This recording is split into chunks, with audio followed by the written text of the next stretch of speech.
Hello friends, welcome to Prashant IAS. So friends, last class में हमने article 27 तक अपने डिस्कशन को पूरा कर लिया था और इस क्लास से हम आर्टिकल 28 यानी कि अनुच्छेद 28 के साथ अपने डिस्कशन को आगे बढ़ाएंगे। सो फ्रेंड्स, क्या कहता है आर्टिकल 28 या अनुच्छेद 28? So friends, Article 28 categorizes the educational institutions into 4 categories। यानी कि अनुच्छेद 28 शैक्षिक संस्थानों को 4 वर्गों में विभाजित करता है। अनुच्छेद 28 क्या करता है? शैक्षिक संस्थानों को 4 वर्गों में विभाजित करता है या बांटता है। आइए देखते हैं क्या हैं ये 4 वर्ग, यानी कि क्या हैं ये 4 ग्रुप्स जिनमें आर्टिकल 28 एजुकेशनल इंस्टीट्यूशंस को डिवाइड करता है। फ्रेंड्स, सबसे पहले आते हैं educational institutes which are completely owned and managed by the government. यानी कि शैक्षिक संस्थान जो पूरी तरह से सरकार के स्वामित्व में हैं और सरकार द्वारा प्रबंधित हैं। क्या मतलब है इस बात का? इस बात का ये मतलब है वो स्कूल्स और कॉलेजेस यानी कि वो विद्यालय और महाविद्यालय यानी कि वो शैक्षिक संस्थान जो कि पूरी तरह से सरकार के स्वामित्व में हैं। यानी कि इन शैक्षिक संस्थानों का मालिक कौन है? सरकार इन शैक्षिक संस्थानों की मालिक है। इन शैक्षिक संस्थानों का स्वामी कौन है? सरकार इन शैक्षिक संस्थानों की स्वामी है। ओके, इन शैक्षिक संस्थानों का स्वामित्व किसके पास है, यानी कि इनका मालिक कौन है? इन शैक्षिक संस्थानों का स्वामित्व सरकार के पास है। उसके अलावा ये शैक्षिक संस्थान सरकार द्वारा प्रबंधित हैं, यानी कि इनका प्रबंधन कौन करता है, इन्हें मैनेज कौन करता है, इनके कार्यों को कौन देखता है? ये सरकार के द्वारा प्रबंधित हैं, यानी कि सरकार इनके कार्यों को देखती है, सरकार इनका प्रबंधन करती है, यानी कि मैनेजमेंट करती है। ओके, फ्रेंड्स, पहली कैटेगरी में या पहले वर्ग में भी सभी शैक्षिक संस्थान आते हैं जो सरकार के स्वामित्व में हैं और उसके अलावा सरकार द्वारा प्रबंधित हैं। अब ऐसे कौन से शैक्षिक संस्थान हैं? तो जितने भी सरकारी स्कूल्स और कॉलेजेस हैं, यानी कि जितने भी सरकारी विद्यालय और महाविद्यालय हैं, वो सभी इस कैटेगरी में आते हैं। अब इसके बाद अगला पॉइंट देखते हैं। बी पार्ट है educational institutes which are privately owned but aided and recognized by the state। यानी कि शैक्षिक संस्थान जो निजी स्वामित्व वाले हैं लेकिन राज्य द्वारा सहायता प्राप्त और मान्यता प्राप्त हैं। अब क्या मतलब है इस बात का? इस बात का मतलब है कि वे सभी स्कूल या कॉलेजेस, वे सभी विद्यालय या महाविद्यालय जिनका स्वामित्व सरकार के पास नहीं है, सरकार इन शैक्षिक संस्थानों की मालिक नहीं है। तो अब सवाल ये उठता है कि इन शैक्षिक संस्थानों का मालिक कौन है? कोई निजी व्यक्ति या कोई निजी कंपनी इन शैक्षिक संस्थानों की मालिक है, यानी कि कोई प्राइवेट कंपनी या फिर कोई प्राइवेट इंडिविजुअल, निजी व्यक्ति या निजी कंपनी इन शैक्षिक संस्थानों की मालिक है। ओके, पहला पॉइंट क्लियर है कि ये जो शैक्षिक संस्थान है इनकी मालिक सरकार नहीं है, कोई निजी व्यक्ति या निजी कंपनी यानी कि प्राइवेट इंडिविजुअल या फिर प्राइवेट कंपनी इन शैक्षिक संस्थानों की मालिक है। अब दूसरा पॉइंट है इसी में कि ये जो शैक्षिक संस्थान हैं, यानी कि जो दूसरी कैटेगरी वाले शैक्षिक संस्थान हैं जो कैटेगरी बी में आते हैं, ये राज्य द्वारा सहायता प्राप्त हैं और मान्यता प्राप्त हैं। अब राज्य द्वारा सहायता प्राप्त और मान्यता प्राप्त से क्या मतलब है? इस बात से ये मतलब है कि सरकार इन शैक्षिक संस्थानों को आर्थिक मदद देती है, यानी कि सरकार इन शैक्षिक संस्थानों के कामकाज के लिए, प्रबंधन के लिए इन्हें पैसों से मदद देती है, इन्हें आर्थिक मदद देती है। ओके, और उसके अलावा डेफिनेटली फ्रेंड्स, जितने भी शैक्षिक संस्थान होंगे वो सब सरकार द्वारा मान्यता प्राप्त तो होते ही हैं, यानी कि they all are recognized by the state. अब तीसरी कैटेगरी देखते हैं, यानी कि कैटेगरी सी। कैटेगरी सी में आते हैं educational institutes which are privately owned and unaided though recognized by the state. यानी कि शैक्षिक संस्थान जो निजी स्वामित्व वाले और राज्य द्वारा सहायता प्राप्त नहीं हैं, हालांकि राज्य द्वारा मान्यता प्राप्त हैं। क्या मतलब है सी पॉइंट का? इसका मतलब है कि ये वे सभी शैक्षिक संस्थान हैं, यानी कि वे सभी स्कूल्स और कॉलेजेस हैं, वे सभी विद्यालय और महाविद्यालय हैं जिनका स्वामित्व सरकार के पास नहीं है, यानी कि इनकी मालिक सरकार नहीं है। तो फिर इनका मालिक कौन है? इनका मालिक कोई निजी व्यक्ति या निजी कंपनी है, यानी कि कोई प्राइवेट इंडिविजुअल या प्राइवेट कंपनी है। ओके, अब ये जो पॉइंट है ये बिल्कुल बी पॉइंट की तरह सिमिलर है। तो अब डिफरेंस क्या है?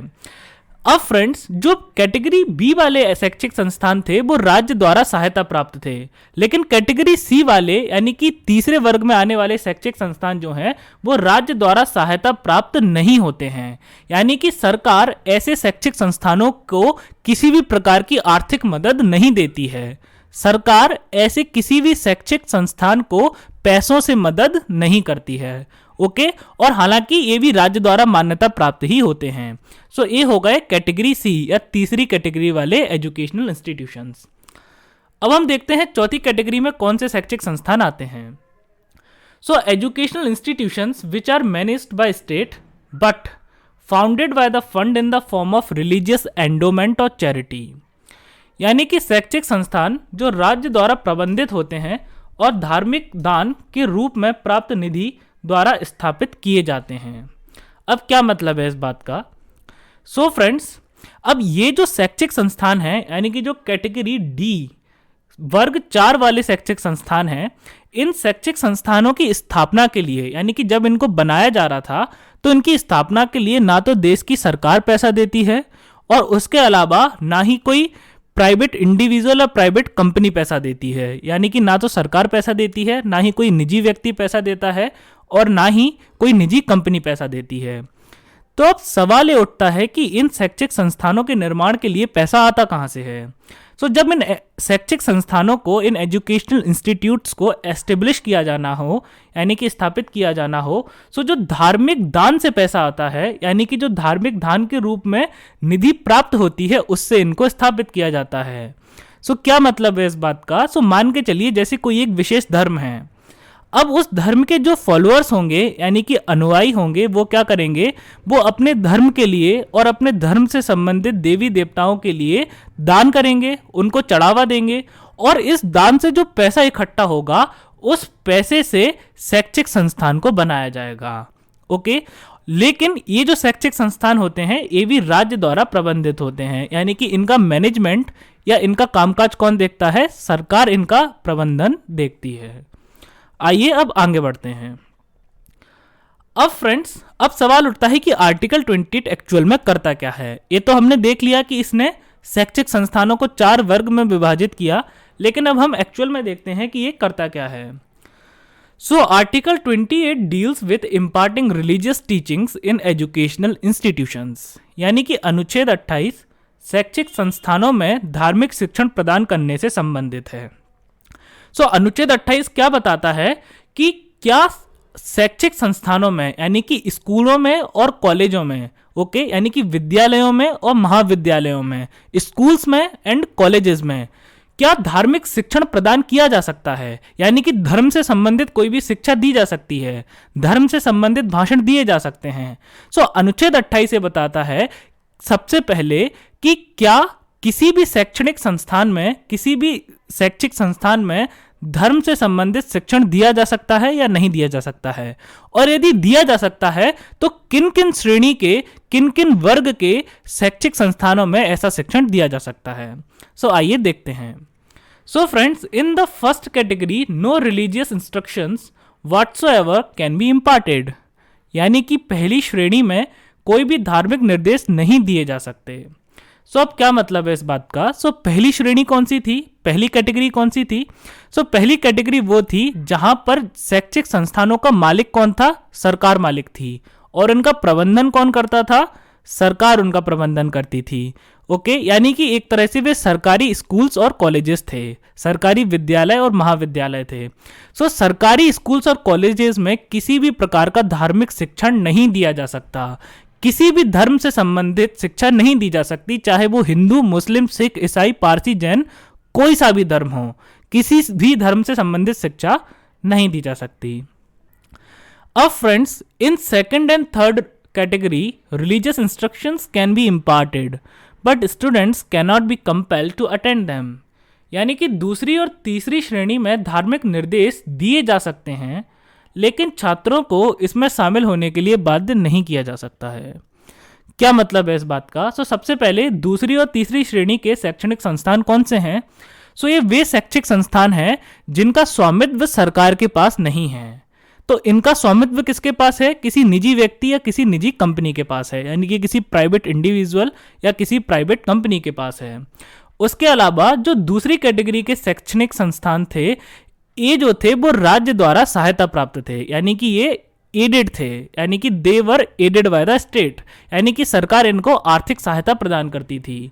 लेकिन जो तीसरी कैटेगरी के शैक्षणिक संस्थान थे, इनको सरकार किसी भी प्रकार की आर्थिक सहायता प्रदान नहीं करती थी।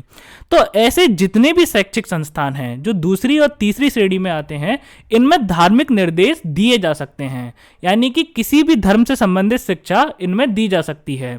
लेकिन यहाँ पे ध्यान रखने वाली बात यह है कि किसी भी छात्र को इसमें शामिल होने के लिए बाध्य नहीं किया जा सकता, यानी कि स्कूल की जो अथॉरिटीज़ हैं, कॉलेज की जो अथॉरिटीज़ हैं, यानी कि वहाँ के जो शिक्षक हैं या जो भी हैं, वो किसी भी छात्र को इस बात के लिए मजबूर नहीं कर सकते कि आपको इस विशेष धर्म से संबंधित शिक्षा प्राप्त करनी ही है। कॉलेज और स्कूल में शिक्षा दी जा सकती है, लेकिन किसी भी छात्र को धर्म से संबंधित किसी भी प्रकार की शिक्षा लेने के लिए मजबूर नहीं किया जा सकता। यानी कि ये छात्र की मर्जी है, यदि छात्र शिक्षा लेना चाहेगा तो वो लेगा, और यदि वो नहीं लेना चाहेगा तो वो नहीं लेगा। कौन सी शिक्षा? धर्म से संबंधित शिक्षा। उसके बाद friends, in fourth category religious instructions can be imparted and students can be compelled to attend, यानी कि चौथी श्रेणी में धार्मिक शिक्षा दी जा सकती है और छात्रों को इसमें भाग लेने के लिए बाध्य किया जा सकता है। तो अब सबसे पहली बात यह है कि चौथी श्रेणी के शैक्षिक संस्थान कौन से हैं? तो ये वो शैक्षिक संस्थान हैं जिनकी स्थापना धार्मिक दान द्वारा प्राप्त की हुई निधि से किया हुआ है, यानी कि जो रिलीजियस डोनेशन के फॉर्म में मनी कलेक्ट किया गया था, उस मनी से इनको एस्टेब्लिश किया गया है। ऐसे जितने भी शैक्षिक संस्थान होंगे उनमें धार्मिक शिक्षा दी जा सकती है, यानी कि उनमें किसी भी धर्म से संबंधित, जिस धर्म से संबंधित वो शिक्षा देना चाहें वो दे सकते हैं। और उसके अलावा जितने भी छात्र ऐसे शैक्षिक संस्थानों में पढ़ेंगे उनको बाध्य किया जा सकता है कि उनको ये धार्मिक शिक्षा लेनी ही है। क्यों? क्योंकि आप वास्तव में किस पैसे पर स्थापित शैक्षिक संस्थान में पढ़ रहे हो, जो वास्तव में किसी एक धर्म विशेष से संबंधित व्यक्तियों ने दान के रूप में दिए थे। तो अब आप इस प्रकार के शैक्षिक संस्थान में पढ़ेंगे तो फिर आपको धार्मिक शिक्षा लेने के लिए बाध्य किया जा सकता है। फ्रेंड्स, अब हम आगे बढ़ते हैं। उसके बाद आता है आर्टिकल 29 या अनुच्छेद 29। अनुच्छेद 29 क्या कहता है? Protection of interest of minorities, यानी कि अल्पसंख्यक वर्गों के हितों का संरक्षण। अब फ्रेंड्स, माइनॉरिटीज या अल्पसंख्यक क्या होते हैं? फ्रेंड्स, माइनॉरिटीज और अल्पसंख्यक क्या होते हैं? यदि किसी स्थान पर किसी विशेष समूह के लोगों की जनसंख्या उस स्थान पर उपस्थित दूसरे समूहों से कम हो, ऐसे समूह को हम अल्पसंख्यक कहेंगे। फ्रेंड्स, मैं आपको एक एग्जांपल देता हूं ताकि आप माइनॉरिटी या अल्पसंख्यक को और अच्छे से समझ सकें। मान के चलिए एक देश है और उस देश में 100 हिंदू निवास करते हैं। हिंदू लोगों की जनसंख्या कितनी है? 100 है। और अब उसी देश में 10 मुस्लिम लोग निवास करते हैं, 5 बुद्धिस्ट लोग निवास करते हैं और 2 ईसाई निवास करते हैं। तो अब आप इन आंकड़ों को देख के सीधे सीधे कह सकते हैं कि सर, हिंदुओं की जनसंख्या सबसे ज़्यादा है, यानी कि हिंदू क्या है यहाँ पे? मेजॉरिटी में है, यानी कि हिंदू क्या है यहाँ पे? बाहुल्य में है, उनका बहुमत है। और जितने भी बकाया धर्म हैं, जैसे कि मुस्लिम हो गए, उनकी जनसंख्या केवल 10 थी, ईसाई हो गए, उनकी जनसंख्या केवल 5 थी, बुद्धिस्ट हो गए, उनकी जनसंख्या केवल 2 थी। बकाया जितने भी धर्म है, यानी कि मुस्लिम, बुद्धिस्ट और क्रिश्चियन, इन सभी धर्मों को अल्पसंख्यक वर्गों में घोषित किया जाएगा, यानी कि ये सभी के सभी जो वर्ग हैं अब ये अल्पसंख्यक कहलाएंगे। क्यों? क्योंकि इनकी जो जनसंख्या है वो हिंदू समूह की जनसंख्या से कम है। ओके, यहाँ पर हम रिलीजन को भी एक समूह मानते हैं। क्यों? रिलीजन भी क्या है? एक प्रकार का लोगों का समूह है। अब friends, though the title of Article 29 is protection of interest of minorities, the actual language of Article 29 Clause 1 extends this right to all the sections of citizens who are residents of India. यानी कि हालांकि अनुच्छेद 29 का शीर्षक अल्पसंख्यकों के हितों की सुरक्षा है, लेकिन अनुच्छेद 29 खंड 1 की वास्तविक भाषा यह अधिकार उन सभी वर्गों को प्रदान करती है जो भारत के निवासी हैं। क्या मतलब है इस बात का? इस बात का ये मतलब है कि जब आप अनुच्छेद 29 का शीर्षक पढ़ेंगे, यानी कि आर्टिकल 29 का टाइटल पढ़ेंगे, क्या है आर्टिकल 29 का title? Protection of interest of minorities, यानी कि अल्पसंख्यक वर्गों के हितों का संरक्षण। जब आप इसका टाइटल पढ़ेंगे तो आप इस निष्कर्ष पे पहुंचेंगे, आप यह अनुमान लगा सकते हैं कि अनुच्छेद 29 क्या करता होगा। ये सिर्फ और सिर्फ अल्पसंख्यक, ऐसे लोगों को जो अल्पसंख्यक वर्ग से संबंध रखते हैं, उन लोगों को संरक्षण प्रदान करता होगा, यानी कि ऐसे लोगों को प्रोटेक्शन प्रोवाइड करता होगा जो किसी माइनॉरिटी कम्युनिटी से संबंधित हो। यानी कि ये सिर्फ और सिर्फ अल्पसंख्यकों के लिए दिया गया एक अनुच्छेद है। लेकिन फ्रेंड्स, जब आप अनुच्छेद 29 खंड 1 की भाषा पढ़ेंगे, यानी कि आर्टिकल 29 क्लॉज 1 की भाषा पढ़ेंगे, तो इसको पढ़ के आप इस निष्कर्ष पर पहुंच जाएंगे कि वास्तव में जो अनुच्छेद 29 खंड 1 है, यह इस अधिकार को उन सभी वर्गों को प्रदान करता है, भले ही वो अल्पसंख्यक हो या बहुसंख्यक हो, वो उन सभी वर्गों को प्रदान करता है जो भारत के निवासी हैं। ऐसे सभी वर्ग के लोग जो भारत के निवासी हैं, जो भारत के नागरिक हैं, वास्तव में उन सभी लोगों को यह अधिकार प्रदान किया गया है। और फ्रेंड्स, जो आर्टिकल 29 है वो केवल भारत के नागरिकों के लिए उपलब्ध है, यानी कि विदेशी लोगों के लिए उपलब्ध नहीं है। आइए पढ़ के देखते हैं आर्टिकल 29 क्लॉज 1 क्या कहता है। Under article 29 clause 1, any section of Indian citizens residing in India having a distinct language, script और culture shall have the right to conserve it.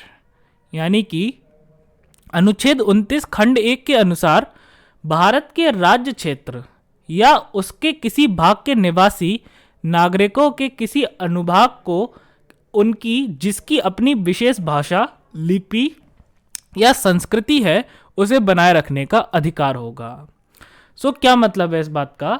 इस बात का ये मतलब है कि भारत के जो नागरिक हैं, यदि भारत के नागरिकों का कोई समूह है, ओके, और यदि उस समूह की कोई विशेष भाषा है या उस समूह की कोई विशेष लिपि है या उस समूह की कोई विशेष संस्कृति है, तो उस समूह को इस विशेष भाषा, इस विशेष लिपि या इस विशेष संस्कृति को बनाए रखने का अधिकार प्राप्त होगा। क्या मतलब हुआ इस बात का? इस बात का ये मतलब हुआ कि यदि भारत के नागरिकों का कोई एक विशेष समूह है और उस समूह की अपनी एक अलग भाषा है, अपनी एक अलग लिपि है या फिर अपनी एक अलग संस्कृति है, उस समूह को ये अधिकार प्राप्त होगा कि वो इसको बनाए रखे। इस बात को समझाने के लिए मैं आपको एक उदाहरण देता हूँ। जैसे कि फ्रेंड्स, हम सभी जानते हैं जो उत्तर प्रदेश है वो क्या है? हिंदू बाहुल्य राज्य है, मतलब हिंदी भाषी क्षेत्र है। हिंदू बाहुल्य मैंने गलती से बोल दिया, मैं यहाँ पर हिंदी भाषी बोलना चाहता था, वास्तव में वो हिंदू बाहुल्य भी है, लेकिन मैं यहाँ पर हिंदी भाषी बोलना चाहता था। जो उत्तर प्रदेश है वो हिंदी भाषी राज्य है, यानी कि हिंदी भाषी क्षेत्र में आता है, यानी कि वहाँ पर ऐसे लोगों की जनसंख्या ज़्यादा है जो हिंदी भाषा को बोलते हैं। अब मान के चलिए उत्तर प्रदेश में 500 लोग ऐसे निवास करते हैं जो तमिल भाषा को बोलते हैं। हम सभी जानते हैं कि तमिल लोग जो हैं, यानी कि ऐसे लोग जो तमिल भाषा को बोलते हैं, उनका बाहुल्य कहाँ पर है? तमिलनाडु में है। तो भले ही ऐसे लोगों की संख्या तमिलनाडु में ज़्यादा है, फिर भी अब उत्तर प्रदेश में क्या है कि मैंने आपको उदाहरण दिया कि केवल 500 लोग ऐसे हैं, मान के चलिए, मैं एक्चुअल आंकड़े नहीं बता रहा हूँ, मैं सिर्फ एक एग्जाम्पल बता रहा हूँ ताकि आप समझ सकें। मान के चलिए 500 ऐसे लोग हैं उत्तर प्रदेश में जो तमिल भाषा बोलते हैं, ओके, और जो ज़्यादातर जनसंख्या है उत्तर प्रदेश की वो क्या बोलती है? वो हिंदी बोलती है। फ्रेंड्स, अब अनुच्छेद 29 खंड 1 के तहत इन 500 लोगों को ये अधिकार प्राप्त होगा कि वे अपनी भाषा का संरक्षण कर सकें। क्यों? क्योंकि इन लोगों की अपनी एक अलग भाषा है, ओके। जैसे कि एक उत्तर प्रदेश राज्य जो है उसमें हिंदी भाषी लोग अधिक हैं, यानी कि ऐसे लोगों की जनसंख्या सबसे ज़्यादा है जो हिंदी बोलते हैं। लेकिन यदि वहाँ पर 500 ऐसे लोग मौजूद हों जो तमिल भाषा बोलते हों, अनुच्छेद 29 खंड 1 उन्हें अधिकार प्रदान करता है कि वे अपनी भाषा का संरक्षण कर सकें। अब वे अपनी भाषा का संरक्षण कैसे करेंगे, ये हम अगले अनुच्छेद में पढ़ेंगे, ओके। उसके बाद फ्रेंड्स, आता है article 29 clause 2। So article 29 clause 2 क्या कहता है? No citizen shall be denied admission in any educational institution maintained और aided by state only on the grounds of religion, race, caste और लैंग्वेज।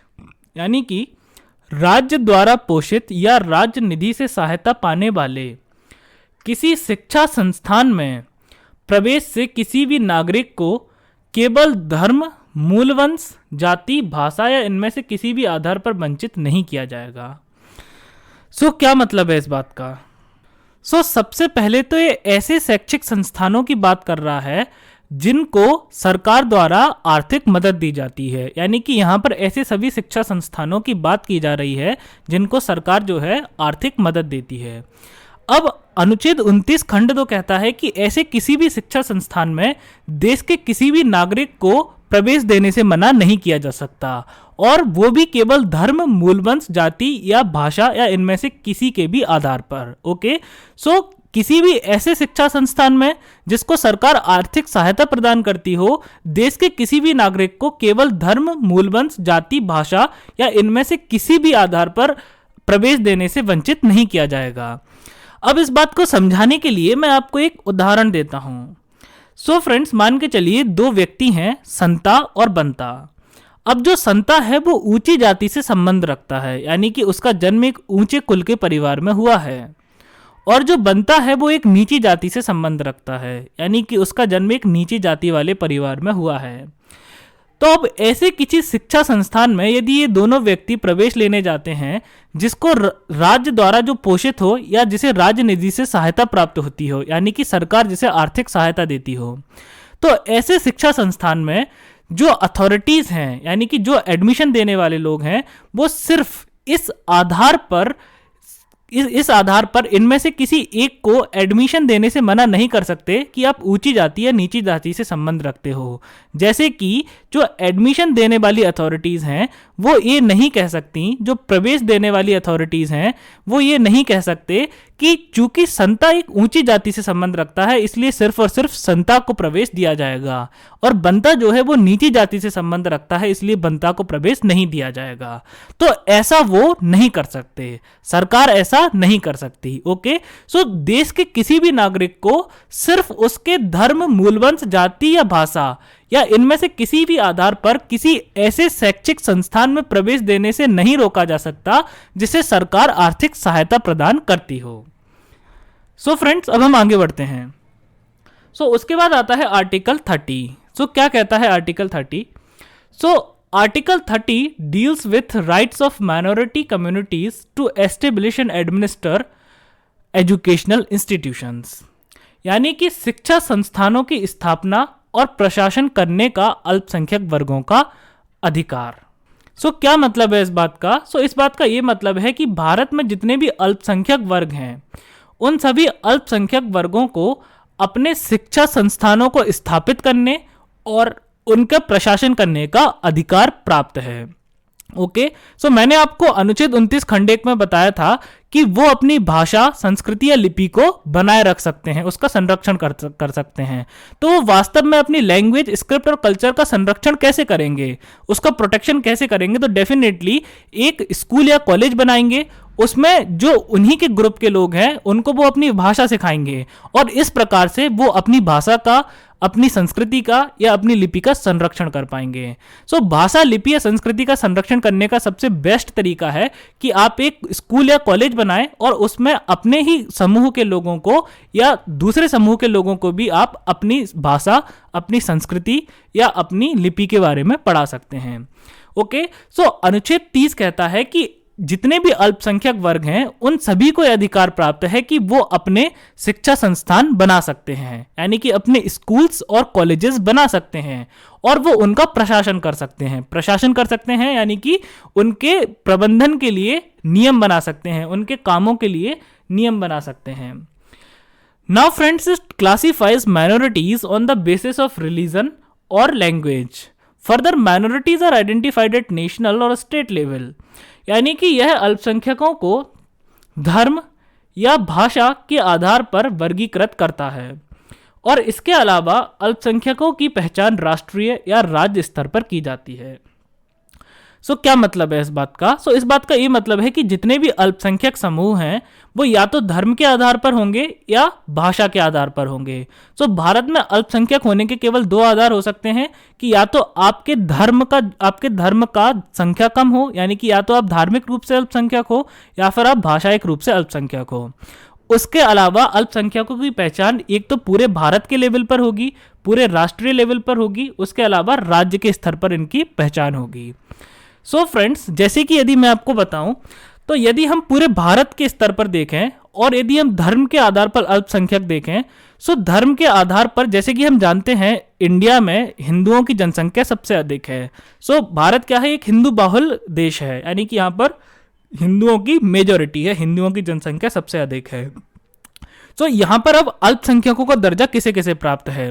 मुस्लिम, ईसाई, सिख, पारसी और बुद्धिस्ट, इन धर्मों को अल्पसंख्यक का दर्जा प्राप्त है, यानी कि ये माइनॉरिटीज हैं पूरे इंडिया के लेवल पर। ओके, कौन कौन है? मुस्लिम, ईसाई, सिख, बुद्धिस्ट और पारसी, इन धर्मों को अल्पसंख्यक का दर्जा प्राप्त है।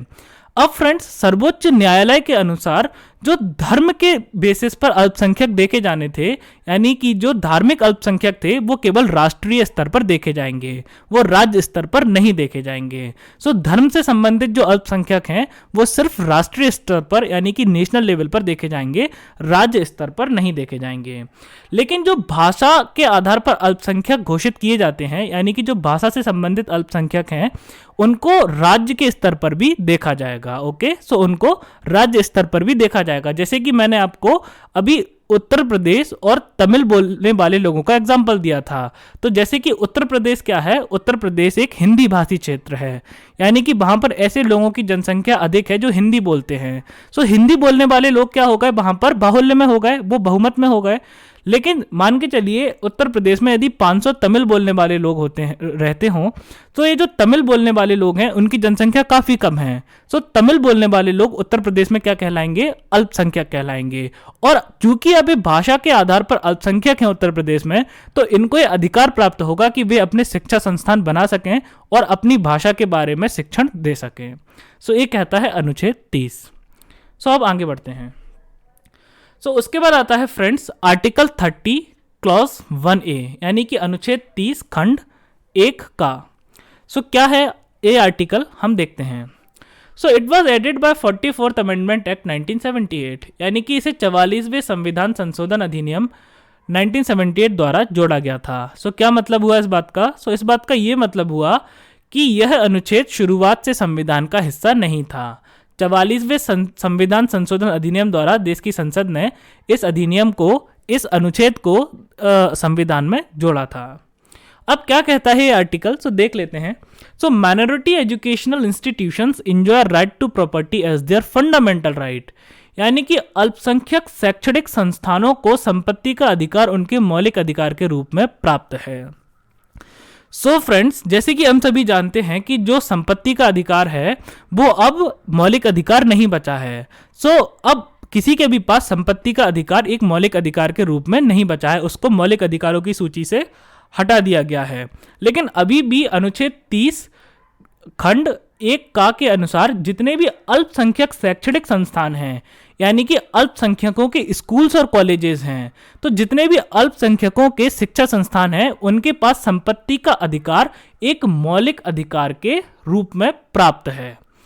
अब friends, state can take over these properties provided it is in public interest and state has to give due compensation, यानी कि राज्य ऐसी संपत्तियों को अपने आधिपत्य में ले सकता है बशर्ते यह जनहित में हो और राज्य को उचित मुआवजा देना होगा। क्या मतलब है इस बात का? इस बात का ये मतलब है कि यदि सरकार चाहे तो इन संपत्तियों को इन अल्पसंख्यक शैक्षणिक संस्थानों से छीन भी सकती है, इनका स्वामित्व अपने अधिकार में ले सकती है। लेकिन ऐसा करते वक्त सरकार को दो कंडीशंस को सेटिस्फाई करना होगा, 2 शर्तों का पूरा करना होगा। सबसे पहली शर्त है कि यह चीज जनहित में हो, यानी कि यह चीज देश की जनता के हित में हो। और दूसरी चीज कि राज्य यानी कि सरकार जो है, जब संपत्ति को अपने आधिपत्य में लेगी तो उसको अल्पसंख्यक शैक्षणिक संस्थान को उचित मुआवजा देना पड़ेगा। अब क्या मतलब है इस बात का? मैं आपको एक एग्जांपल देके समझाता हूँ। मान के चलिए फ्रेंड्स, यदि किसी मेट्रो सिटी में मेट्रो ट्रेन के लिए यदि पटरी बिछाई जानी है और उस पटरी के रास्ते में यदि किसी अल्पसंख्यक वर्ग का शिक्षा संस्थान आ रहा हो, तो अब डेफिनेटली मेट्रो ट्रेन की पटरी अपना रास्ता तो नहीं बदल सकती, और मेट्रो ट्रेन जो है वो एक जनहित का विषय है। यानी कि क्योंकि यदि मेट्रो ट्रेन आएगी तो हर कोई कम दाम में और कम समय में यात्रा कर पाएगा। तो अब सरकार उस शिक्षा संस्थान को अपने आधिपत्य में ले पाएगी, यानी कि उस शिक्षा संस्थान की जो संपत्ति है उसको अपने आधिपत्य में ले पाएगी और वहां पर मेट्रो की पटरी बिछा पाएगी। और दूसरी चीज, जब सरकार ऐसा करेगी तो सरकार को उस प्रॉपर्टी का, उस संपत्ति का जितना भी मूल्य होगा उतना मुआवजा उस शैक्षिक संस्थान को देना पड़ेगा। ये कहता है अनुच्छेद 30 क्लॉज 1A। अब आगे बढ़ते हैं। इसके बाद आता है फ्रेंड्स आर्टिकल 32। क्या कहता है article 32? Article 32 is right to constitutional remedies, यानी कि अनुच्छेद 32 कहता है संवैधानिक उपचार का अधिकार। अब कॉन्स्टिट्यूशनल रेमेडी, तो यहाँ पर रेमेडी शब्द या उपचार का क्या अर्थ है? तो रेमेडी या उपचार का अर्थ है एक तरह से इलाज, या फिर हम इसे दवा कह सकते हैं, इलाज करना या दवा। आइए आगे पढ़ते हैं ताकि हम इसको अच्छे से समझ सकें। Friends, it confers the power on Supreme Court to issue appropriate order, direction और writ to enforce fundamental rights if found violated, यानी कि यह मौलिक अधिकारों को लागू करने के लिए सर्वोच्च न्यायालय को उचित आदेश, निर्देश या रिट जारी करने की शक्ति प्रदान करता है। क्या मतलब है इस बात का? इस बात का ये मतलब है कि मान के चलिए यदि सरकार ने किसी व्यक्ति के किसी मौलिक अधिकार का उल्लंघन कर दिया, तो अब सर्वोच्च न्यायालय को यह शक्ति प्राप्त है कि सर्वोच्च न्यायालय उचित आदेश दे, निर्देश दे या रिट जारी करे, यानी कि सर्वोच्च न्यायालय सरकार को आदेश दे और वो उस व्यक्ति के मौलिक अधिकार को पुनः लागू करवाए। ओके, यदि सरकार ने या किसी और व्यक्ति ने किसी व्यक्ति के मौलिक अधिकार का उल्लंघन किया तो सर्वोच्च न्यायालय को यह अधिकार प्राप्त है कि वो सरकार को आदेश दे और सरकार को आदेश देकर उस व्यक्ति के मौलिक अधिकार को पुनः लागू करवाए। ओके, आगे हम धीरे धीरे जैसे इस आर्टिकल को पढ़ेंगे आपको इन बातों का अर्थ और अच्छे से समझ में आ जाएगा। Friends, article 32 allows the individual to directly approach Supreme Court in case his fundamental right is violated, यानी कि अनुच्छेद 32 व्यक्ति को अपने मौलिक अधिकार के उल्लंघन के मामले में सीधे सुप्रीम कोर्ट में मामला दायर करने की अनुमति देता है। क्या मतलब है इस बात का?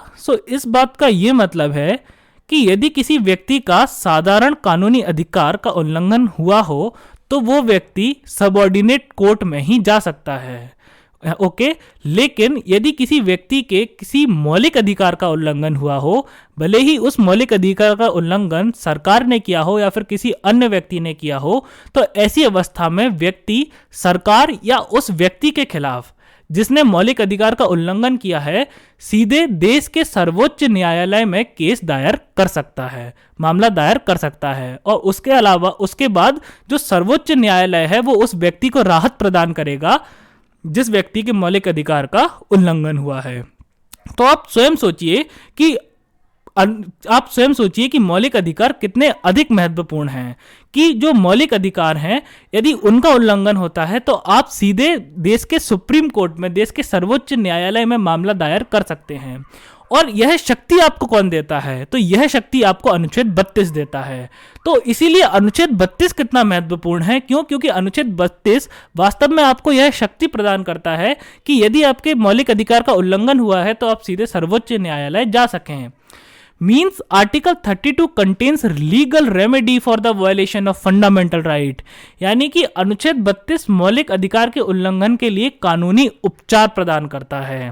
क्या मतलब है इस बात का कि अनुच्छेद 32 मौलिक अधिकार के उल्लंघन के लिए कानूनी उपचार प्रदान करता है? इस बात का ये मतलब है कि मान के चलिए यदि आपको टाइफाइड हो गया, तो यदि आपको टाइफाइड होता है तो आप क्या करेंगे? आप डॉक्टर के पास जाएंगे, किसी फिजिशियन के पास जाएंगे और फिर आपका फिजिशियन क्या करेगा? वो आपको एंटीबायोटिक्स देगा। तो ये जो एंटीबायोटिक्स हैं वो क्या हैं? आपके टाइफाइड का उपचार हैं, उसका इलाज है, उसके लिए दवा है। बिल्कुल उसी प्रकार यदि आपके मौलिक अधिकार का उल्लंघन हुआ है, आपके फंडामेंटल राइट का वायलेशन हुआ है, तो अब आप सुप्रीम कोर्ट के पास जाएंगे, आप सर्वोच्च न्यायालय के पास जाएंगे और सर्वोच्च न्यायालय क्या करेगा, रिट जारी करेगा और रिट जारी करके वो आपके मौलिक अधिकार को पुनः लागू करवाएगा और इस प्रकार वो आपके जो मौलिक अधिकार का उल्लंघन हुआ है उसका उपचार करेगा। ओके, यानी उसका इलाज करेगा या उसके लिए दवा देगा। ओके, सो अनुच्छेद 32 क्या है, मौलिक अधिकारों के उल्लंघन के लिए कानूनी उपचार प्रदान करता है। क्यों? क्योंकि वास्तव में अनुच्छेद 32 आपको ये शक्ति प्रदान करता है कि आपके मौलिक अधिकार के उल्लंघन के वक्त सीधे सुप्रीम कोर्ट में केस दायर कर सकें और अनुच्छेद 32 ही सुप्रीम कोर्ट को अधिकार प्रदान करता है, शक्ति प्रदान करता है कि वो रिट जारी कर सके और देश की सरकार को आदेश दे सके कि वो आपके मौलिक अधिकार को पुनः लागू करें। अब friends, therefore it is article 32 which makes other fundamental rights real and enforceable, यानी कि इसलिए अनुच्छेद 32 अन्य मौलिक अधिकारों को वास्तविक और लागू करने योग्य बनाता है। ओके, सो क्या मतलब हुआ इस बात का? इस बात का ये मतलब है, आप स्वयं सोचिए कि आपके पास सारे मौलिक अधिकार हैं, लेकिन यदि आपके पास अनुच्छेद 32 नहीं है, तो यदि आपके पास अनुच्छेद 32 ना होता तो ना तो आपके पास ये शक्ति प्राप्त होती आपको कि आप सर्वोच्च न्यायालय में केस दायर कर सकें, और अनुच्छेद 32 ही सर्वोच्च न्यायालय को यह शक्ति प्रदान करता है कि यदि किसी व्यक्ति का मौलिक अधिकार का हनन हुआ है तो सर्वोच्च न्यायालय रिट जारी कर सके, सरकार को आदेश दे सके और व्यक्ति के मौलिक अधिकार को पुनः लागू कर सके। यानी कि यदि आपके पास अनुच्छेद 32 के तहत जो मौलिक अधिकार है वो नहीं होता तो फिर तो देश की सरकार जब चाहे तब आपके किसी भी मौलिक अधिकार का उल्लंघन करती और फिर जितने भी मौलिक अधिकार आपको प्राप्त हैं उनका कोई मतलब ही नहीं बचता। ओके, सो जो अनुच्छेद 32 है वो वास्तव में अन्य मौलिक अधिकारों को ताकतवर बनाता है, वो उनको शक्ति प्रदान करता है, वो उनको वास्तविक बनाता है, लागू करने योग्य बनाता है। क्यों? क्योंकि यदि किसी भी मौलिक अधिकार का उल्लंघन होता है तो अनुच्छेद 32 आपको ये शक्ति देता है कि आप सीधे सर्वोच्च न्यायालय में केस दायर कर सकें। उसके अलावा वो सर्वोच्च न्यायालय को यह शक्ति प्रदान करता है कि सर्वोच्च न्यायालय आपको राहत दे सके, रिट जारी कर सके और आपके मौलिक अधिकार को पुनः लागू करवा सके। So friends, Article 32 is very essential for the functioning of healthy democracy, यानी कि लोकतंत्र के स्वस्थ तरीके से काम करने के लिए अनुच्छेद 32 बहुत ही आवश्यक है। क्यों? क्योंकि लोकतंत्र क्या होता है? लोगों का शासन, यानी कि जहां पर लोगों की आवाज जो है वो निर्णय लेने का हिस्सा बन सके, जहां पर लोगों को अधिकार प्राप्त हों। लेकिन यदि अनुच्छेद 32 नहीं होता तो सरकार जब चाहे तब वो आपके किसी भी मौलिक अधिकार का उल्लंघन करती, उसका हनन करती, आपका शोषण करती, यानी कि जो लोकतंत्र है वो बीमार हो जाता। तो यदि लोकतंत्र को सही तरीके से काम करना है तो जो अनुच्छेद 32 है वो बहुत अत्यंत आवश्यक है। Therefore, Dr. Bhimrao Ambedkar described Article 32 as the heart and soul of the Constitution, यानी कि इसलिए डॉक्टर अंबेडकर ने अनुच्छेद 32 को संविधान की आत्मा कहा है कि जो अनुच्छेद 32 है वो संविधान की आत्मा है, वो संविधान का सबसे महत्वपूर्ण अनुच्छेद है, वो संविधान का सबसे महत्वपूर्ण प्रावधान है, सबसे इंपॉर्टेंट प्रोविजन है। आइए फ्रेंड्स, अब देखते हैं आर्टिकल 32 क्लॉज 2 क्या है।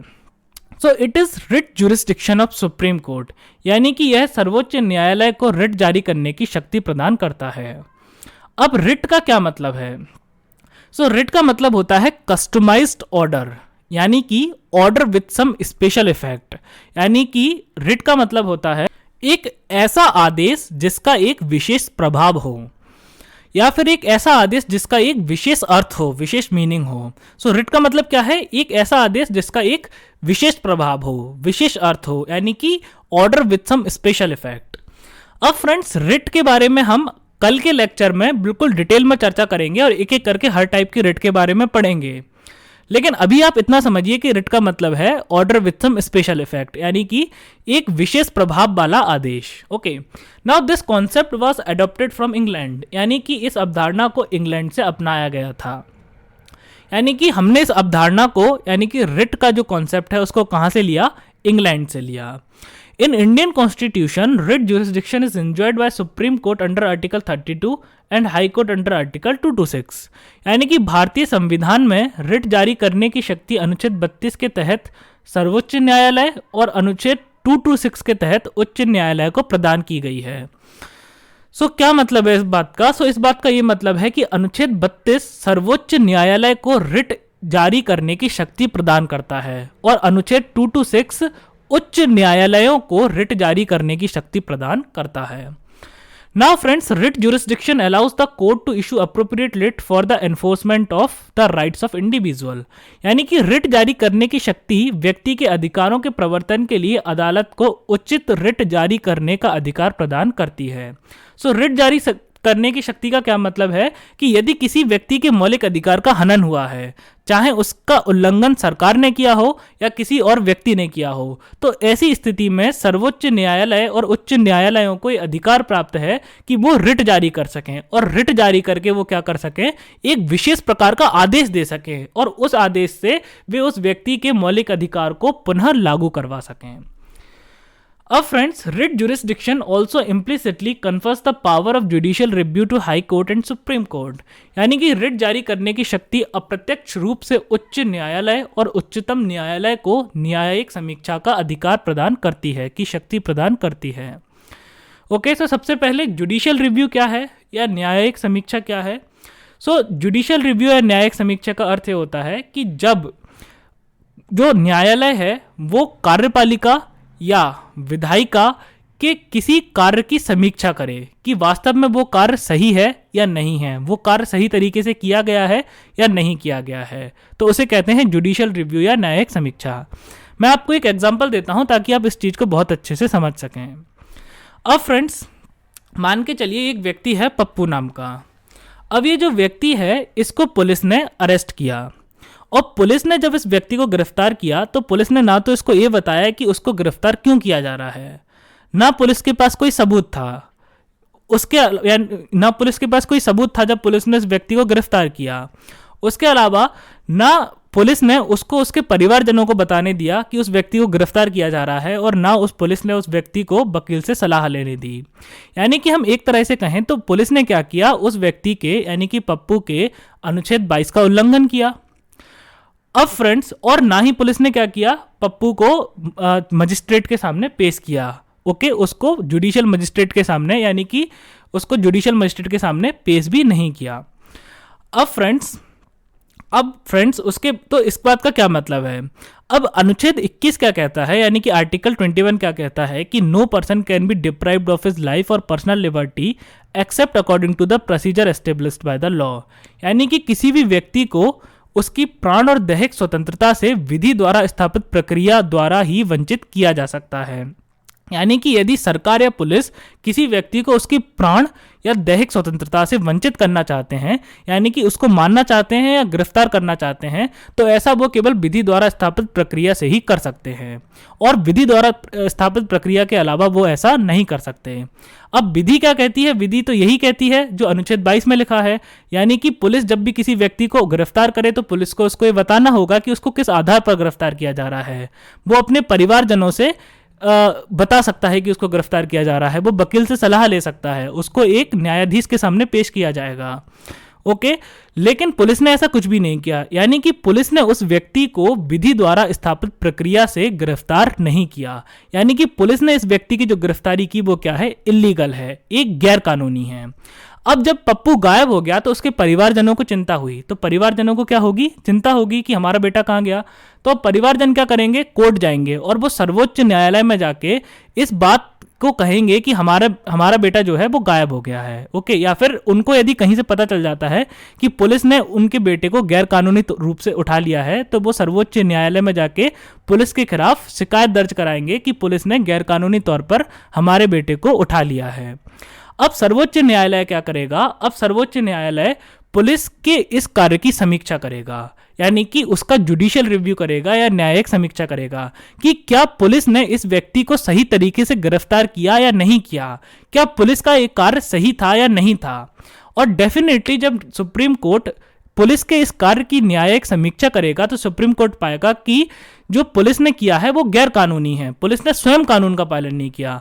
तो अब सुप्रीम कोर्ट क्या करेगा, अब सुप्रीम कोर्ट पुलिस को आदेश देगा कि आप पप्पू को हमारे सामने लाओ, और जब पप्पू को सुप्रीम कोर्ट के सामने लाया जाएगा तो सुप्रीम कोर्ट पप्पू को छोड़ देगा, यानी कि उसको आज़ाद कर देगा। सो फ्रेंड्स, ओके, सो सुप्रीम कोर्ट ने क्या किया, जब सुप्रीम कोर्ट ने पुलिस को आदेश दिया कि पप्पू को हमारे सामने लाओ, सो ये जो आदेश था ये एक टाइप की रिट थी। ओके, सो कल हम इस रिट के बारे में डिटेल में पढ़ेंगे, अभी आप इतना समझें कि ये एक टाइप की रिट थी। सो रिट इशू करने से पहले, यानी कि रिट जारी करने से पहले न्यायालय को क्या करना पड़ा, न्यायिक समीक्षा करनी पड़ी। तो न्यायालय रिट तो तब जारी कर पाएगा जब उसको ये पता चलेगा कि पुलिस का या एग्जीक्यूटिव का या लेजिस्लेचर का, यानी कि विधायिका का या कार्यपालिका का कोई जो कार्य है वो सही है या नहीं। तो जब न्यायालय इस बात तक पहुंचेगा कि वो कार्य सही है या गलत है, उसके बाद ही न्यायालय रिट जारी कर पाएगा। और न्यायालय इस बात को पता कैसे करेगा कि वो कार्य गलत है या सही है? डेफिनेटली न्यायिक समीक्षा करके, यानी कि जुडिशियल रिव्यू करके। सो इस पूरी कथा का ये सार है कि जो रिट इशू करने की पावर है, जो रिट ज्यूरिसडिक्शन है या जो रिट जारी करने की शक्ति है, ये अप्रत्यक्ष रूप से, यानी कि इनडायरेक्टली उच्च न्यायालयों को और उच्चतम न्यायालय को न्यायिक समीक्षा की शक्ति भी प्रदान करते हैं। क्यों? क्योंकि यदि न्यायालय को रिट जारी करनी है, आदेश देना है, तो उससे पहले न्यायालय को यह पता होना चाहिए कि वास्तव में कार्यपालिका और विधायिका सही है या नहीं है। तो और इसे पता करने का क्या तरीका है? न्यायिक समीक्षा, यानी कि जुडिशियल रिव्यू। सो रिट जारी करने की शक्ति अप्रत्यक्ष रूप से सर्वोच्च न्यायालय को और उच्च न्यायालयों को न्यायिक समीक्षा की शक्ति प्रदान करती है। अब friends, supreme court has expanded the scope of writ jurisdiction bye starting the concept of public interest litigation, यानी कि सर्वोच्च न्यायालय ने जनहित याचिका की अवधारणा शुरू करके रिट का दायरा बढ़ा दिया है। ओके, सो सर्वोच्च न्यायालय ने क्या कहा कि जनहित याचिका की अवधारणा को शुरू किया और इसके बाद जो रिट जुरिस्डिक्शन है, यानी कि रिट का दायरा है, वो बढ़ा दिया गया। सो जनहित याचिका क्या होती है? सो ये हमारे सिलेबस में एक अलग से टॉपिक है डेडिकेटेड। सो इसके बारे में हम एक अलग लेक्चर में डिटेल में चर्चा करेंगे। अभी के लिए आप बस इतना समझें कि सर्वोच्च न्यायालय ने क्या किया, जनहित याचिका की अवधारणा को शुरू किया और उसके कारण रिट का जो दायरा है वो और अधिक बढ़ गया। और जनहित याचिका क्या होती है, इसके बारे में हम अलग से चर्चा करेंगे। अब फ्रेंड्स, उसके बाद आता है article 32 clause 3। So under Article 32, Parliament has the power to confer writ jurisdiction by the means of law on any other body। यानी कि अनुच्छेद 32 खंड 3 के तहत संसद को किसी अन्य निकाय को विधि बनाकर रिट जारी करने की शक्ति प्रदान करने की शक्ति प्राप्त है। सो क्या मतलब है इस बात का? सो डेफिनेटली हम जानते हैं कि उच्च न्यायालयों और सर्वोच्च न्यायालय को रिट जारी करने की शक्ति प्राप्त है। और इसके अलावा अनुच्छेद 32 खंड 3 ये कहता है कि संसद को यह शक्ति प्राप्त है कि यदि संसद चाहे तो वो कानून बनाए और कानून बनाकर किसी और बॉडी को, यानी कि किसी और निकाय को रिट जारी करने की शक्ति प्रदान कर दे। और संसद ने क्या किया कि using this power parliament has enacted various laws and gave this power on number of tribunals like CAT, SAT, jet, NGT. यानी कि इस शक्ति का उपयोग करते हुए संसद ने कई विधियों को पारित किया।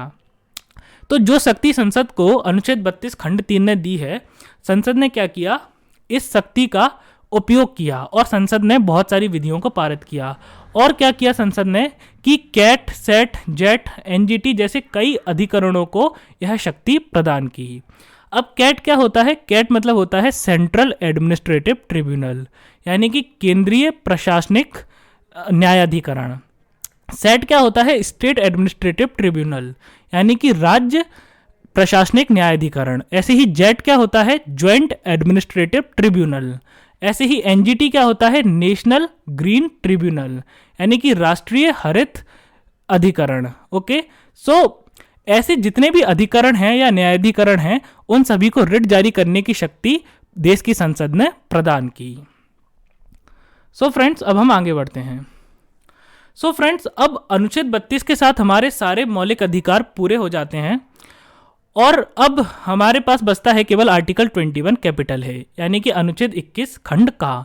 तो अनुच्छेद 32 जो था वो लास्ट फंडामेंटल राइट था या फिर लास्ट मौलिक अधिकार था, और अनुच्छेद 32 के साथ सभी मौलिक अधिकार पूरे हो जाते हैं। अब केवल एक मौलिक अधिकार बचा है जो छूट गया था, जो है आर्टिकल 21 कैपिटल ए।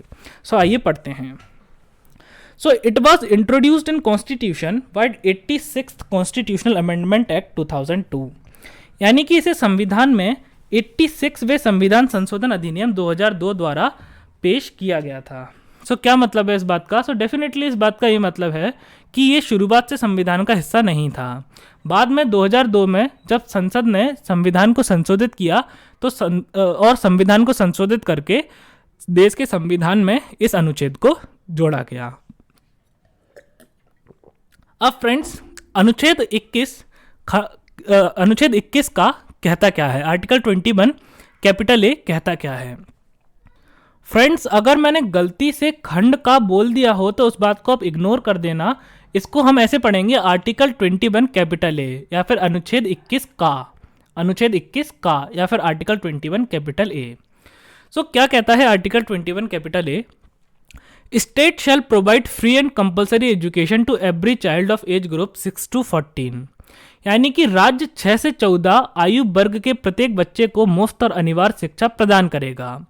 सो क्या मतलब है इस बात का? इस बात का ये मतलब है कि सरकार की ये जिम्मेदारी है कि देश में जितने भी बच्चे जिनकी आयु 6 से 14 वर्ष के बीच की है, ऐसे सभी बच्चे जिनकी आयु 6 से 14 वर्ष के बीच की है, उन सभी बच्चों को मुफ्त में शिक्षा प्रदान करने का जो कर्तव्य है वो देश की सरकार का है। ओके, अनुच्छेद 21 का कहता है कि देश की सरकार की ये जिम्मेदारी है कि जितने भी बच्चे जिनकी आयु 6 से 14 वर्ष की है, उन सभी बच्चों को मुफ्त में शिक्षा प्रदान करे। ओके, यानी कि उनको फ्री में एजुकेशन प्रदान करे, मुफ्त में शिक्षा प्रदान करे।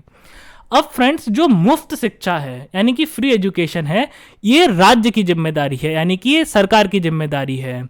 तो डेफिनेटली हम सभी जानते हैं जो सरकारी स्कूल होते हैं उनमें शिक्षा मुफ्त में दी जाती है, यानी कि उनमें एजुकेशन फ्रीली दी जाती है, कोई फीस नहीं ली जाती। क्यों? क्योंकि अनुच्छेद 21 का कहता है कि सरकार की ये जिम्मेदारी है कि देश में जितने भी बच्चे जिनकी आयु 6 से 14 वर्ष के बीच की है, उन सभी बच्चों को मुफ्त में शिक्षा प्रदान की जाए। जो मुफ्त शिक्षा है वो सरकार की जिम्मेदारी है कि सरकार हर बच्चे को मुफ्त में शिक्षा प्रदान करेगी। लेकिन फ्रेंड्स, अनिवार्य शिक्षा जो है वो माता पिता की जिम्मेदारी है। Compulsory education is the responsibility of parents. क्यों? क्योंकि अब सरकार बच्चों को घर से खींच खींच के स्कूल तक तो नहीं ला सकती ना।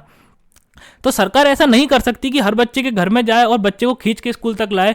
तो ये तो केवल बच्चों के माता पिता कर सकते हैं। तो ये बच्चों के माता पिता की जिम्मेदारी है कि वो अपने बच्चों को स्कूल भेजें।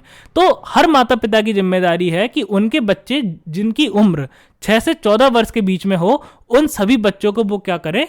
स्कूल भेजें। तो ये क्या है? ये माता पिता की जिम्मेदारी है। This led to the addition of fundamental duty under article 51 capital A clause K, यानी कि इससे प्रेरित होकर अनुच्छेद 51 का खंड टा के तहत मौलिक अधिकार को जोड़ा गया, मौलिक कर्तव्य को जोड़ा गया। ओके, इससे प्रेरित होकर क्या किया गया कि एक मौलिक कर्तव्य को जोड़ दिया गया कि जितने भी माता पिता हैं या गार्जियंस हैं, उन सभी की जिम्मेदारी है कि उनके बच्चे जिनकी उम्र 6 से 14 वर्ष के बीच की है, उन सभी का यह मौलिक कर्तव्य है कि उन्हें अपने बच्चों को स्कूल भेजना है। फ्रेंड्स, जब हम मौलिक कर्तव्यों के बारे में डिस्कस करेंगे तो हम इसे डिटेल में पढ़ेंगे। अब फ्रेंड्स, हम देख लेते हैं सस्पेंशन ऑफ फंडामेंटल राइट्स, यानी कि मौलिक अधिकारों का निलंबन, कि किन किन परिस्थितियों में मौलिक अधिकारों को निलंबित किया जा सकता है। आर्टिकल 358 कहता है कि when national emergency is external emergency that is due to war और external aggression, then fundamental rights under article 19 stand suspended automatically. यानी कि अनुच्छेद 358 कहता है कि जब राष्ट्रीय आपातकाल बाहरी आपातकाल हो, जब वो बाह्य आपातकाल होता है, यानी युद्ध या बाह्य आक्रमण के कारण, तो अनुच्छेद 19 के तहत मौलिक अधिकार स्वतः ही निलंबित हो जाते हैं। क्या मतलब है इस बात का? फ्रेंड्स, जैसे कि हम सभी जानते हैं, जो राष्ट्रीय आपातकाल है वो दो टाइप का हो सकता है, या तो इंटरनल इमरजेंसी या एक्सटर्नल इमरजेंसी, यानी कि या तो आंतरिक आपातकाल या फिर बाह्य आपातकाल। यदि ये जो राष्ट्रीय आपातकाल है वो बाह्य आपातकाल हो, यानी कि वो बाहरी आपातकाल हो। अब बाहरी आपातकाल किन किन कारणों से हो सकता है? या तो भारत किसी देश के साथ युद्ध कर रहा हो, या फिर कहीं बाहरी आक्रमण हुआ हो। तो या तो युद्ध हो या बाहरी आक्रमण हो। तो यदि युद्ध या बाहरी आक्रमण हुआ हो तो अनुच्छेद 19 के तहत जितनी भी स्वतंत्रताएं या जितने भी मौलिक अधिकार हमें मिले हैं वे स्वतः ही निलंबित हो जाते हैं। जैसे कि अनुच्छेद 19 हमें कौन कौन से मौलिक अधिकार देता है? वाक एवं अभिव्यक्ति की स्वतंत्रता, right to the freedom of speech and expression, उसके अलावा right to freely move throughout the territory of India, यानी कि भारत में घूमने का अधिकार, स्वतंत्र रूप से घूमने का अधिकार। ओके, तो इस प्रकार के जितने भी अधिकार अनुच्छेद 19 ने हमें दिए हैं वो अपने आप निलंबित हो जाते हैं, यानी कि जब तक इमरजेंसी चलेगी, आपातकाल चलेगा, तब तक ये अधिकार हमारे पास नहीं रहेंगे। अब देखते हैं आर्टिकल 359 क्या कहता है। So if national emergency is internal or external, then President by a separate proclamation can suspend the enforcement of one or more fundamental rights except the fundamental rights under Article 20 and 21। यानी कि अनुच्छेद 359 क्या कहता है कि यदि राष्ट्रीय आपातकाल आंतरिक या बाहरी है तो एक उद्घोषणा द्वारा राष्ट्रपति अनुच्छेद 20 और 21 के तहत मौलिक अधिकारों को छोड़कर एक या अधिक मौलिक अधिकारों के प्रवर्तन को निलंबित कर सकता है। सो इस बात का क्या मतलब है? इस बात का ये मतलब है कि भले ही जो राष्ट्रीय आपातकाल हो वो आंतरिक हो या फिर वो बाहरी हो, यानी कि चाहे नेशनल इमरजेंसी इंटरनल हो या एक्सटर्नल हो, राष्ट्रपति को ये अधिकार प्राप्त है कि यदि राष्ट्रपति चाहे तो वो परिस्थिति को देखते हुए जिस मौलिक अधिकार को चाहे उस मौलिक अधिकार को निलंबित कर दे, जिस भी फंडामेंटल राइट को चाहे उस फंडामेंटल राइट को सस्पेंड कर दे। और डेफिनेटली हम जानते हैं राष्ट्रपति अपने सभी काम मंत्रिपरिषद यानी कि काउंसिल ऑफ मिनिस्टर की सलाह से करता है।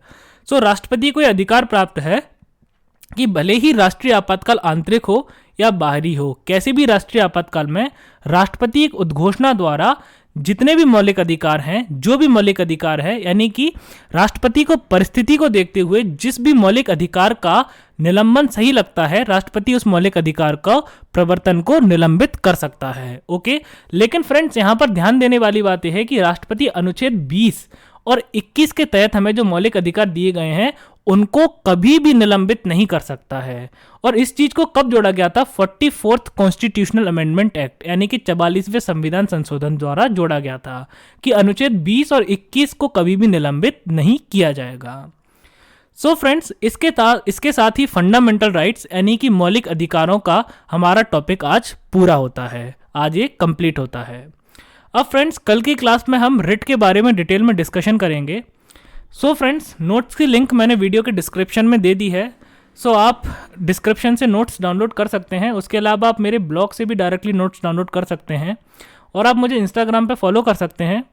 फ्रेंड्स, मैं आशा करता हूँ कि आपको आज का लेक्चर पसंद आया होगा, और यदि आपको लेक्चर पसंद आया हो तो आप वीडियो को लाइक करें, कमेंट करें, चैनल को सब्सक्राइब करें, बेल आइकन को प्रेस करें और इस चैनल के बारे में कम से कम ऐसे 10 लोगों को बताएं जो IAS या किसी भी स्टेट PSC की तैयारी कर रहे हों। Till then, take care of yourself. Thank you.